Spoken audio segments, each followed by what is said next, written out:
My name is Charles Moore. I am an independent filmmaker based out of Cleveland, Ohio. In Madtown, I set out to write a character piece that was visually storytelling, and I wanted to tie motifs and aesthetic into a motion picture.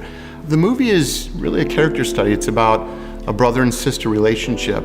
That's really at the core of it. And it follows their journey from childhood, where the sister goes to prison at a very young age for the murder of their abusive parents, and how the brother then is left to lead a life of isolation. I had a general idea of what I wanted visually. Then I decided to storyboard the film. When I went into production and I sat down with John Turk, my cinematographer, literally we'd go page by page by page, and I would say, whatever location we get, this is the atmosphere, the aesthetic, the motif that we are trying to create. When we got to the restaurant, it's a family restaurant. It should be very inviting. It should be warming at all times. It's like a nice hot cup of soup on a cold day. It's a total different aesthetic than what we had at the comedy club. Darker and moody. So we basically just built these, creative sandboxes that we knew we wanted to capture. The idea that John and I came up with was that we wanted to put our actors in the best position to succeed creatively, give them the greatest acting creative space that you can, especially in a drama film where there's a lot of dialogue and a lot of emotion. It's a grittier, it's a darker film, so we knew we wanted to shoot 4K RAW. We shot with a Red One MX, which is the newer chipset, which is in the Epic. We knew through testing that we could get the look we wanted for the movie out of the camera. So we designed a platform where we were going to really focus on keying our leads, and as far as the negative space of the frame goes, we weren't going to spend all day flagging off this or this. If it wasn't within reason of what we were trying to accomplish, which was putting our actors in the best position to succeed, we decided that we wanted to tackle that in post. We wanted to explore the color grading process. I got the chance to collaborate with Garage Creative Studios in Brecksville, Ohio, through the color grading and outputting and all these things.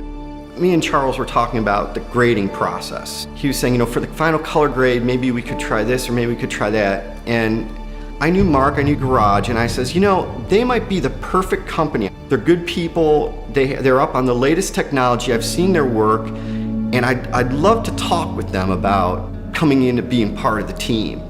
But I wanted to get people excited about the project with me and with Charles, and really become collaborators in doing a great project. I was like, that's a win for everybody if they want to do it. And Mark did. He saw the film. He was really excited about the materials. I says, wow, this is going to be cool. Well, that's really where it got started. It was a collaborative process all the way through, from beginning to end. And the best thing about it was, just that we were able to sit through, talk out each scene, go through what should it look like, what are some options on what it should look like. We tested a lot of things, came up with looks that kind of fit the vibe of the piece. When we graded, we go back to the raw, back to all the edited footage that we're going to use, all cut together, and bring that all back in and really create the end final look. That was the ultimate vision of the film. We played around with different tones and different feels. So it's a little bit cooler, it's a little bit warmer, and then we moved to another color palette.